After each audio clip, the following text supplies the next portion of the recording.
Ubutinganyi. Ingingo y'abaryamana bahuje ibitsina bitewe kimwe kuri ubu ni ingingo igezweho mu Rwanda, muri Afurika no ku isi hose. Bamwe barabishyigikiye, abandi bakabinyegera kure, abandi bakabibarizwamo, abandi bakabyamagana urwanga rukaza, ariko ntihagire icyo bitanga kuko tabiciye ku ruhande. Inkundura y'ubutinganyi, kubukora, kubwamamaza no kububarizwamo no kuburinda ifite imbaraga z'ikirenga ku buryo bamwe mu banyepolitike imwe babajijwe kugira icyo bavuga ati mbega bakarumagiha banga kwiteranya, banga no kwikururira imbaraga zanashegesha ubutegetsi bwabo.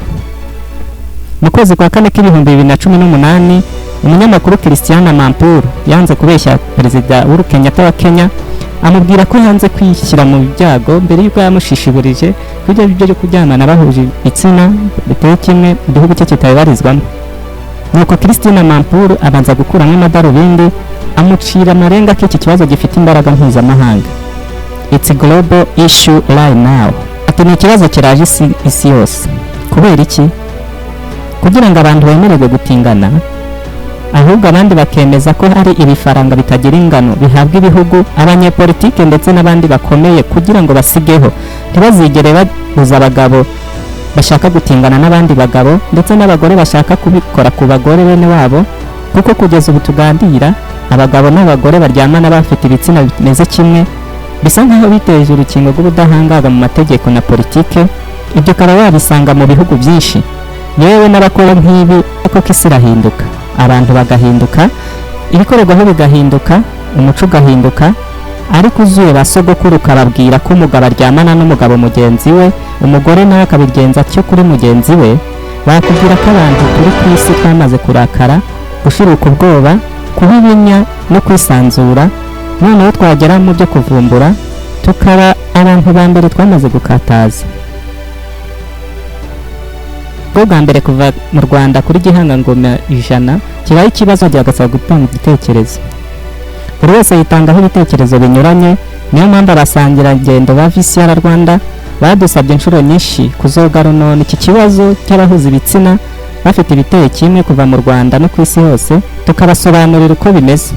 Nihe abafite ibitsina biteye kimwe bakura imbaraga ku buryo agatuza kabo bakarega kakagera ku bushorishori kandi bikazunguruka ibihugu byose bitandukanye. Muri iki kiganiro twavumbuye amwe mu mabanga kari ubutinganyi. Inkuru y'abaryamana bafite ibitsina biteye kimwe ni inkuru ikuze cyane kurusha ivanjiri no kurusha amaza ya Yesu ku isi.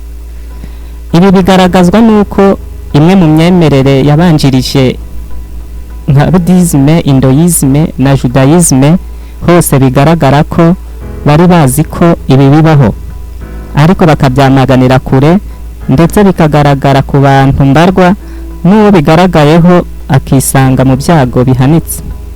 Yewe n'imyemerere igezweho y'ubukristo kuko twabitangiriyeho mu nyandiko zabwo, barabizi ko bibaho ariko barabyamagana. Bo bakajya kure bakanemeza ko byanakurura kurimbuka no guseswa kw'ibiri ku isi byose bikozwe n'ubukristo nyine bemera. Bakemera ko ari we muyobozi mukuru w'isi, Imana n'umuhungu wayo Yesu Kristo. Hakurya gato Ubuyisilamu bwo burya kure mu isura ya 15 bakemeza n'andi mategeko kuva hambere, nabo bakabyanga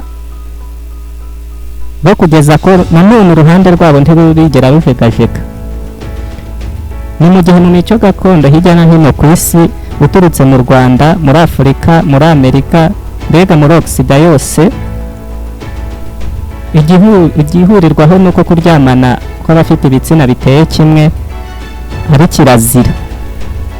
Amategeko n'imigenzo n'ibindi byose bifata kuryamana kw'abafite ibitsina nk'ibintu bidasanzwe.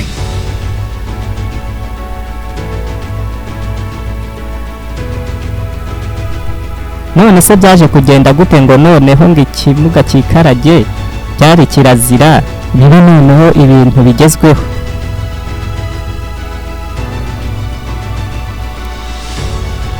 Igisubizo wagishakira mu bintu bibiri. Icya mbere ni inyungu za politike, ubukungu, guhanganira ubuhangange n'ibindi by'amabanga yihariye. Aha hakiyongeraho rero n'indi migambi yihariye. Ibyo byose reka tubisobanuze ibimenyetso. Nyakwigendera Professor Jeffrey Scoville wabaye umushakashatsi muri Global Union Institute for Social Research akanigisha muri kaminuza za California, Bahania na La Sonja yasize mu 2003 abisobanuye neza mu nyandiko yamamaye nka Section Revolution, aho yemeje ko byose bishingira mu cyegereranyije no kurengwa kwa sosiyete, aho sosiyete iba ifite buri kintu cyose: amahoro ari munange, ibiribwa ari munange. Mbega mu gihe umuryango runaka uba ugeze ku gasongero k'ubuhangange, ibyo ngo bituma sosiyete ituma bakita consumptive society, abandi bakabyita permissive culture. Ibi ngo ni igihe sosiyete y'abantu itangira kwirengagiza imico shingiro, kirazira n'indangagaciro baba basangiye. Mbega hakabaho kwigunura no guca amazi bityo abasekuruza neza nka kwa kundi u Rwanda bagira bati wakora iki na kiriya nta kibazo, kiliziya yakuye kirazira.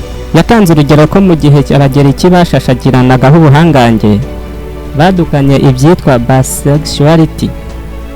Ubwo ngo ni ugukora imibonano mpuzabitsina nta kijonjoye, waba uri umugabo ugafata umugabo mugenzi wawe, cyangwa waba umugore ukayikorana n'umugabo, ariko wacu urwaho umugabo mugenzi wawe nabo bikabuko. Abagiriki kandi badukanye n'ibindi bita pederasite, aho abagabo bakuze cyane bashaka gutwana duto cyane tw'uduhungu bakajya babana natwo. Ariko ibi nabyo byanavuzwe ko mu bantu b'ibihangange nk'umufilozofe Socrate. Icyanyuma ni icyitwa promiscuity. Ibi ngibi ngo bikagaragara mu Bugiriki, cyane byagaragaye mbere y'uko ubwami bwabo bugaragara busimburwa n'Abanyeroma. Promiscuity ni ugukorana imibonano mpuzabitsina nk'uza pejo, igakorerwaho ariho hose, hakabaho ibitaramo byo kuyikora ku karubanda, yewe aho ngaho buri wese akihereranamwe, cyane umwegera atitaye ku gitsina. Ibyo rero byagaragaye muri sosiyete nyinshi uko ibihe byagiye bisimburana, cyane mu buhangange bw'Abagiriki. Noneho mu gihe Abaromani bari bageze mu bushorishori bw'ubutegetsi bwabo, ngo babikubye inshuro nyinshi cyane ngo mwibanga, kandi bigakumirwamo abana ndetse ntibibe byo kwamamazwa, ikindi bikabarizwamo abashabandutse kurusha abandi. Ku rupapuro rwa 47 n'urwa 48 rw'igitabo Sexual Revolution, Professor Jeffrey Scoville ahamya ko mu bihe by'ahagana mu 1960 n'1970 ubwo Abanyaburayi b'Abanyamerika bari bamaze kutimaza mu by'ubutinganyi, ngo nibwo hatangiye kwaduka inkundura yiswe Sexual Revolution. Abantu bagatangira gusaba ko haba impinduramatwara mu by'imibonano mpuzabitsina. Icyo gihe abantu basabaga impinduka zidasanzwe zirimo kwemererwa ibyitwa public nudity na pornography. Ubwo ngo ni ugukora ibikorwa by'imibonano mpuzabitsina aho ushaka hose, igihe ushakiye hose no ku karubanda. Ibyo bikaba bikureba, ngeraho no kwikirina imikino yabyo nk'uko hakinwa n'indi makinamico n'andi mafilime. Aha niyongeremo ikintu cyitwa premarital sex, aho mbere byasaba nk'aho bibujijwe gukorana imibonano mpuzabitsina batarashakanye bizwi.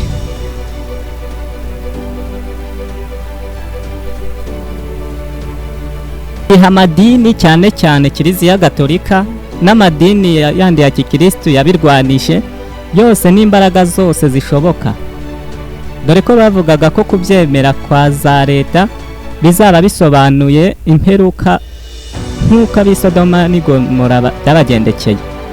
Ni nabwo hadutse ijambo sodomi, bashaka kuvuga ko biriya bikorwa bizazana akisodoma, kuko sosiyete y'Uburayi na Amerika rero yari yarabaye Cassinoid Society, nta cyari kubikumira no kubihagarika, kuko abantu nyine basaga naho barenzwe, nta kindi kibazo cyo guhugiraho uretse ubutinganyi. dore ko bari bamaze gukoroniza, gusahura no kunyunyuza ibyiza byinshi ku mugabane wa Aziya na Afurika. Rero byari mu bihe byo kumibyiniramo no kubyishimamo uko babishaka kose. Wari wabona umuntu watsindiye amafaranga menshi atateganyaga, ukunda ahita ahinduka umusazi agakora ibikorwa utamutekerezagaho byose. Ibyo ngo nibyo biha Abanyaburayi bari barimo n'Abanyamerika. Byanatumye hahita havuka amashyirahamwe yo kurwanira uburinganire bw'abagore no kurinda ibitsina byabo, ibyitwa feminisme, ndetse bigendana n'ibizwi nka LGBT. Umwe mu bahanga kurusha abandi kuri iki kibazo, umukecuru Dr. Gloria Jean Watkins, wamenyekanye ku izina ry'ubwanditsi rya Household, yaranditse ku rupapuro rw'1955 rw'igitabo Feminism Theory from Origin to Center ati: ishyirahamwe ryo kurebera abagore n'inkundura yabyo, Feminist Movement, niyo yafashije LGBT kuko abahuza ibitsina babisangiye n'abagore barwanye cyane kurusha abandi, kandi babishyira hamwe basabwa ko bose bahabwa uburenganzira bwabo. Gufatanya kw'ibi bice byombi byaje kubyara umusaruro w'intsinzi kuri buri ruhande. Tutararengaho, niwumva bavuze ngo LGBT cyangwa bakongeraho Q, harimo nawongeraho Q+, bikaba LGBTQ+, iba ujya umenya ko ari impine y'ubwoko bw'abakora imibonano mpuzabitsina yihariye ukwayo. Iriya L ikavuga lesbian, ubwo ni abagore baryamana n'abagore bagenzi babo. G ikaba gay, ubwo ni abagabo baryamana n'abagabo bene wabo. B ikavuga bisexual, ubwo abo ni ababikora byombi, akaba yaryamana n'umugore ari umugabo cyangwa akaryamana n'umugabo mugenzi we. T isobanura transgender, ababo ni babandi bihakana ibitsina byabo, urugero ukaba waravutse uri umuhungu ukumva urashaka kuba umukobwa, abadokiteri bakagufasha, ikoranabuhanga ryaraje bakagukoraho ukaba umukobwa. Q ikaba questioning, aba ni abantu bari mu rungabangabo, hakaba n'ababiganamo byose. Hakabamo rero n'abavukanye ubumuga bw'ibitsina, bamwe bita ngo ibinyabibiri, kongeraho n'ubundi bwoko bwinshi bahagararirwa na plus. Ni kariya akamenyetso ko guteranya nyine. Ibi niba tubyumvishe neza, hari ikindi tutari twasobanukirwa. Niba koko aba bantu barabashije kwimika sendika zabo, byaje guhurira he na politiki? Mureke dusoreza aho igice cya mbere, tubararikira igice cya kabiri muzashyizwaho na VCR Rwanda.